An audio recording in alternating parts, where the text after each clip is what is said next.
It starts from a single seed, dormant until it swells from the presence of water and begins to reach into the earth with miniature arms to pull nutrients. At the right moment, it breaks free from the earth, fragile and delicate with leaves reaching for the sky. Once it springs forth into maturity, it has no mind to realize the impact it has on the future of civilizations across the globe. It's just a small capsule that brings happiness to billions. These small vessels of life have provided life. Without them, life would cease. Have we forgotten their importance as the benefit of our existence? Has the importance become less of a priority in developed countries than it has in less developed societies? Have we taken for granted that our food will always be available to us for centuries to come? As time continues beyond our collective individual periods on this planet, imagine what would happen if we waste away the vital ingredients required for seeds to sustain the human population. Would our children's future be similar to the events in Soylent Green, where other means of feeding the world's population is sought? Where does your food come from? Grocery store. Fast food. Walmart. Denny's. Ocean Friday. Bag. Meyer. Cat. Walmart distributors. Family. Animals. Jam. IGA. Slaughterhouse. Fishing. The McDonald's. farm. Hunting. Subway. Store. Family. Dual market. The The earth. can. The earth. The The facts. The earth. Frito-Lay. The earth. The earth.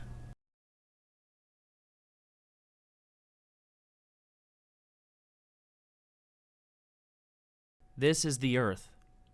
Dirt to some, life to others. Within are the vital nutrients that allow current civilizations to flourish since their beginning.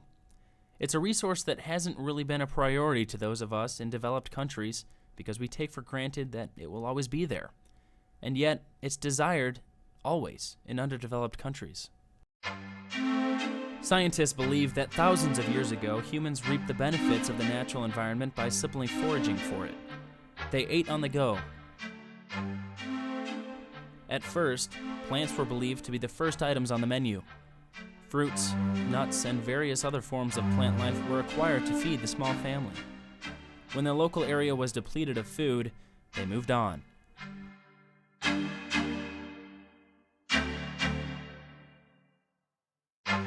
Inhabitants of temperate zones had a more difficult time than those in areas where plants grew throughout the year. As the seasons changed, they learned that food was plentiful during the warm season and was scarce during the cold season. This situation forced inhabitants to adapt to their environment in order to survive. The adaptation would lead to the development of stone tools. It's believed that the act of hunting wasn't the first method of acquiring food, but the scavenging of meat and bone marrow of dead animals. Stone tools were used to remove the edible tissue after a predator's visit. This method of early human subsistence is referred to as opportunistic, and that the opportunity to eat was based on finding a dead animal. Hunting and gathering techniques kept population growth in check. Their survival was based on the need to find food. Approximately 18,000 years ago, as the climate warmed and became more moist, the domestication of plants and animals led to the adventure of agriculture. Specific grains and animals were cultivated and bred to increase the availability of food. The cultural lifestyle during this period allowed for the development of permanent settlements due to the ability to store food for long periods of time. Now the population could grow. The societies we live in today are based on the careful development of how early humans adapted and managed their natural environment. Agriculture was the basis of survival. At this point, we see that human beings probably tended to, okay, now there are these grasses, it's a hard work to collect these seeds and eat, because now imagine you have a handful of seeds. You have to get all that energy from that handful of seed that you might have collected all day. That's not efficient, that's not enough. And therefore, a larger settlement now became smaller parts or smaller groups of settlements that were sustaining themselves with this available energy that was there. So this was 13,000 years back. We see that climate played an important part in how we perceived and how we could, what we could eat. However, human beings became smarter. There are different hypotheses saying, why did we change to agriculture? Because if you look at it, hunter-gatherer societies are actually better off than agricultural societies, because hunter-gatherer societies are sometimes called the true leisure societies, where they had plenty of time. They probably spent 6 hours a day collecting food maybe and hunting, and the rest of the time they had to themselves, and they were doing whatever they did and the spare time. Now compare it with what we do now. Do we have spare time at all? We are supposed to be a better society than that. We don't.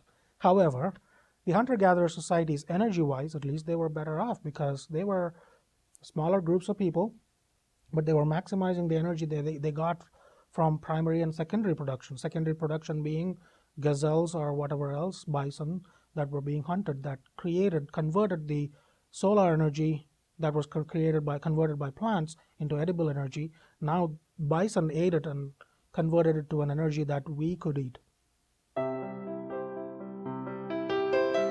As time progressed, specializations began to develop where certain members of a village were tied to the land to raise food. Some made their livelihood making tools for the farmers and hunters. Some established the laws of the land. The establishment of society didn't happen overnight. It took centuries to achieve a sense of security. Knowing when the next meal would come depended on thoughtful planning and execution of those plans. Today, we simply don't have to plan because we can get into our car and drive to a fast food restaurant and eat, not thinking about where the food came from, and knowing it's always going to be there. Or is it? Climate, droughts, natural hazards, storms, winds, whatever it might be in the world, cause food shortages as a result of crop failure. They cause crop failure. It's humans, by failing to provide food to these people who have experienced a disaster, that experience the famine and they die. It's most interesting. It doesn't matter what your religion is. Any religion that has a written text talks about the origin of the earth. And every one states somewhere in there that on this day this was created, the next day something was created. In every case, food was available before humans were created. And what's most fascinating about this wonderful earth of ours is that we have food being planted, cultivated, nurtured, and harvested every hour of every day, of every week, of every month throughout the year. But unfortunately, there are occurrences. Natural, we say drought to begin with, but it could be something else, a natural hazard. Or cultural, a war, a denial, a breakdown in communication, a transportation, a cultural bias, a hatred. All this manifested in a horrible way, a way that in some cases is denial of food for people. And you can go through history and you'll find that humans themselves, by denying food to humans, really created the worst famines on the surface of the earth. Hardships and setbacks would often occur in the past. Survival of a community depended on the will of the community. It took everyone working together to achieve the ultimate goal of surviving. Before the modernization of food production, families and communities had to plant their food as soon as the last frost occurred. If they delayed, their food for the long winter would not be ready and misery would set in. Nature takes time. It can't be hurried only to benefit our existence. And what if nature can't sustain agriculture? In some places on Earth, it isn't simply a lack of organization or planning that causes hardships for civilizations, but it's that climate has evolved to the point where the landscape is no longer sustainable for farming. Right now, the Earth is going through a period of climatic change. The Earth is heating up. The Earth's climate has changed a great deal in the past. This is not new to have climate change or climatic change. It's not unusual to have cold periods and warmer periods. This is normal. It's not unusual to have climatic variation. A climatic variation is a shift of climatic region, where climatic regions shift. that's happening about. What is abnormal today is the speed, and the speed of climatic change and variation that's occurring on the surface of the earth today. In Kazakhstan, there are two. Kazakhstan and in the south, there are two rivers that feed the Aral Sea, Amu Darya and Sir Darya. And in this river, during Soviet policies, what they did to maximize irrigation. Of course, Kazakhstan is a semi-arid area, and there are these rivers feeding the Aral Sea. What we have seen in the last 30 years is that over-irrigation of these rivers, over-exploitation of these rivers in semi-arid area for agriculture has, for cotton and wheat and so on, has actually salinated the soil. Because in an arid area where you over-irrigate, what usually ends up happening is tremendous amount of evaporation. And with the evaporation, salts from underneath in the soil are sucked up due to capillary action. It sucks up slowly, and then land gets salinized. One. Another, what we have seen specifically in the Aral Sea condition, is that the sea has not received the fresh water. So the sea has actually dried up. Satellite images show us today that 60% of the sea is almost gone.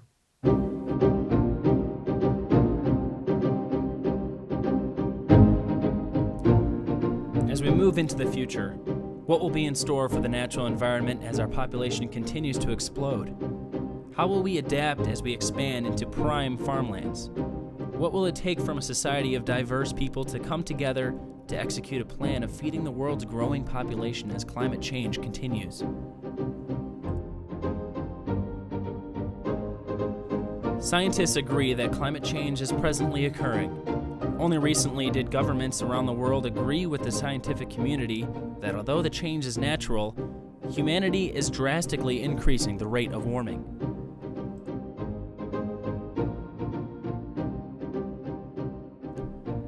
We've heard about the effects of a warming climate, the melting of ice caps that will ultimately reshape coasts and drown streets of major coastal cities.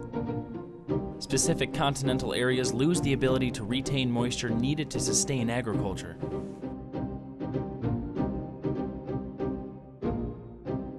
Well, if you look at the United States, we show on our maps that our climates of the southern tip of Florida moving northward to include almost the entire Gulf Coast littoral in about 75 to 100 miles, different climate. But all the climates are moving north. Now, what does this mean? It means that the standard pattern, the world pattern of global food production is going to change. Now, who is going to be impacted most? And that was the object of my study. And those who are going to be impacted most are, number one, those who live in Africa, those who live in the Middle East, those who live in Central Asia, those who live in North China, those who live in any marginal area on the surface of the earth. And who? What group within a culture? The poor. Those who are living, shall we say, an existence day to day, where there's limited food reserves, limited storage of food, or if there is a shortage in these areas, there's no food available to them unless it comes from the outside.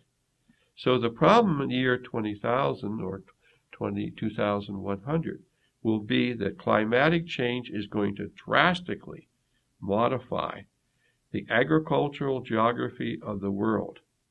And this is going to create a situation, a potential situation. This is because it's all potential. It's all conjecture.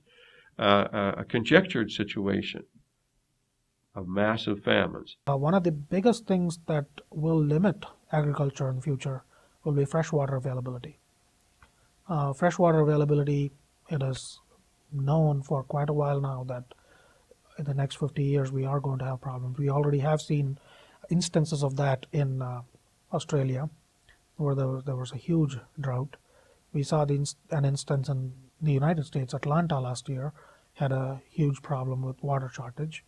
We take water for granted, but it will be a big issue when it comes to today. If you watch some of the big companies that advertise on TV, one example would be General Electric. They advertise for desalination. They have an advertisement that says we desalinize water from the ocean to make fresh water. The fact that they are even advertising at this stage tells us that there is a market for it today. Why? Because it is a tenuous situation. Fresh water is a very minuscule part of our geosphere.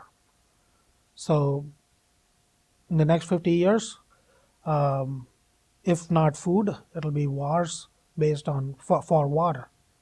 If not food or oil, it'll be wars for water resource sharing.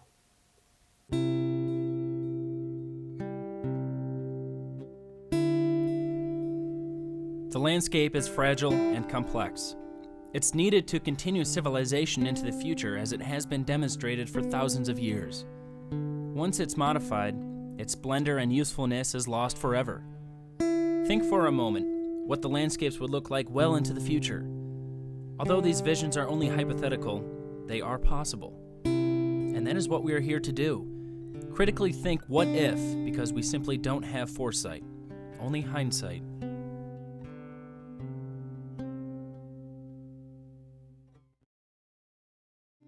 Will our cities dominate vast regions that were once held by agriculture? How much farmland will there be in relation to the urban? If inflation continues to rise and agricultural land dwindles, what will the ultimate price of food be in 50, 100, or 200 years? Will a pound of beef cost $25? Will a can of peas set a family back $10? If these things come to pass, how will we deal with the reality? Across the surface of the earth, you will have these urban nodes, these megalopolises, these major urban clusters, hundreds of miles long or wide or whatever it might be. And then you'd have almost voids to the next megalopolis. If you look at the earth as I projected, the year 2100, at night, you would have these clusters of lights and voids, clusters of lights. But these urban areas are going to have populations of 30 million, 40 million, 50 million people per conurbation, per megalopolis. This is going to be the problem areas of the world if there is a food shortage, because it will be the poor people, the less fortunate people, living in these urban areas who will suffer. In the hunter-gatherer society or early agricultural societies, what we saw was that the nutrients that you took, the inorganics that was converted to organics that you ate, went back into the land. When you died or you defecated, it went back into the land and put the inorganics back into the, not the solar energy of course, but then everything else goes back into the system. But today what we see is many rural areas or third world countries feed urban areas, or in many cases first world countries or developed countries. So what happens is nutrients are taken away from one place, deposited in somewhere else, right? It doesn't go back to the same system. That's a huge problem. Where does it end up? Usually urban environments. Those nutrients end up in the sewage that ends up in the ocean.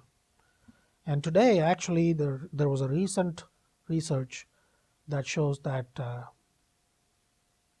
a large part of our oceans are actually under tremendous stress because of human impact. We don't know about it because we don't see it visibly, but it is a tenuous situation that we will face in the next 20 years.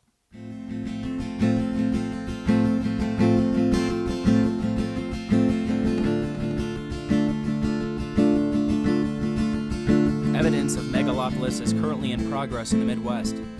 Post-war Indianapolis was a booming city with fields of corn, soybeans, and livestock surrounding its dense urban life. A few miles to the north lay two prosperous cities, Fishers and Noblesville. Throughout much of their history, until only recently, Noblesville and Fishers were deep into agriculture. It was easy to travel just beyond the small city limits to find many farms dotting the landscape that raised cattle, swine, and grew crops. It was a treat to venture to the big city to the south to enjoy fine food and shopping. As the baby boomers began having their children and started their own families, the towns began to grow in size. In the last decade, the shift from agriculture to urban sprawl has taken precedence. Where there were once fields of corn, there are shops and restaurants. Where there were cattle, there are parking lots. Farmhouses have been replaced by subdivisions. The weekly venture to the big city is no longer a treat. Indianapolis, that once covered only one county, has expanded into 9.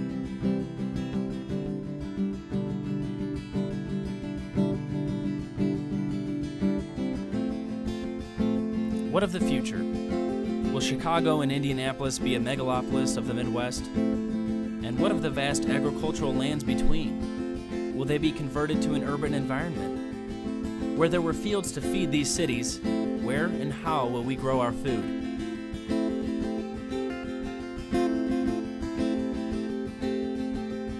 Without the sun, life doesn't happen. It's the essence of life on Earth. Second is water. Without water, the food we need to survive doesn't grow. Seeds don't function. Without seeds, beef, chicken, and pork won't make it to the table.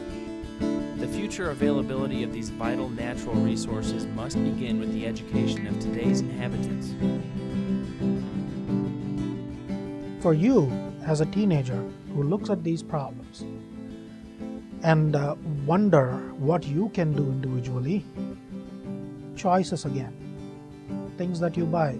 Tell your parents what you want as your choice. Do you want your iPod or Zune or whatever you buy to be environmentally friendly? For you, those things are the choices that you can make. Instead of thinking that my friend has this particular gadget and I want the same thing, you can actually be cool if you have the environmentally friendly product rather than the most in thing, which need not be environmentally friendly. So your coolness factor comes in there. It is actually cool nowadays to be environmentally friendly. You are not looked down on anymore. It used to be that way. It's very disturbing because, number one, it's not only complacency, they don't care. Number one, it's not been introduced to them. Climatic change and variation is so important. Climate has such an important role in your life. Such an important role. You're created and adjusted in the evolution process to be able to survive in a particular climate. That's why you have different skin color. That's why you have different lengths of nose. That's why you have different sinus passages. You have passages that protect your brain, to keep your brain warm so that you don't die. That's why you have different lengths of arms, different lengths of legs. The difference in the body configuration between an Eskimo and a Watusi in Africa. These are adjustments. Even your hair, whether you have peppercorn hair or lack of hair or regular hair, it's all a factor of weather and climate. Just sit in visit forests, just your local national park. Don't go picnicking with your radio. Just sit quietly and watch. Things won't come together at the same time. You have to spend some time and watch all the things that go on around it. I don't have to tell you anything. Just sit and watch. And you'll appreciate it. Nobody has to teach you these things. You just sit and watch how beautiful, how functional that system is. Why would you want to disrupt it? I don't have to say anything. Your environmental teachers do not have to teach you anything. You will come away with that feeling because you are, after all, you were not very far away from that 50, 100 years back. Your ancestors were not very far away from that natural system. We have somehow become plastic and metal only now. So it's still in you. It'll affect you. Just sit there and watch. I don't have to teach you. You don't have to go to school. Nature will teach you. You just have to feel.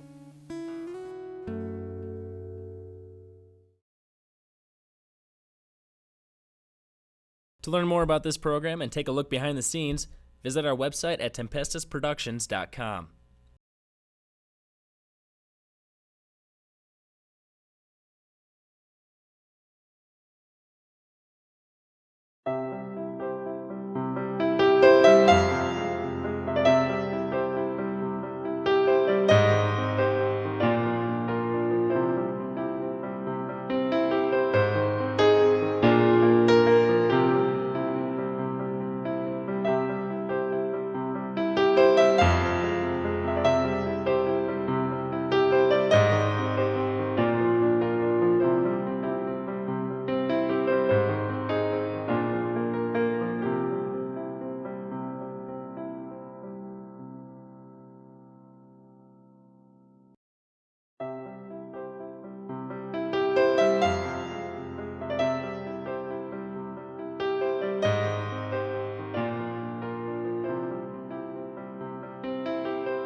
you.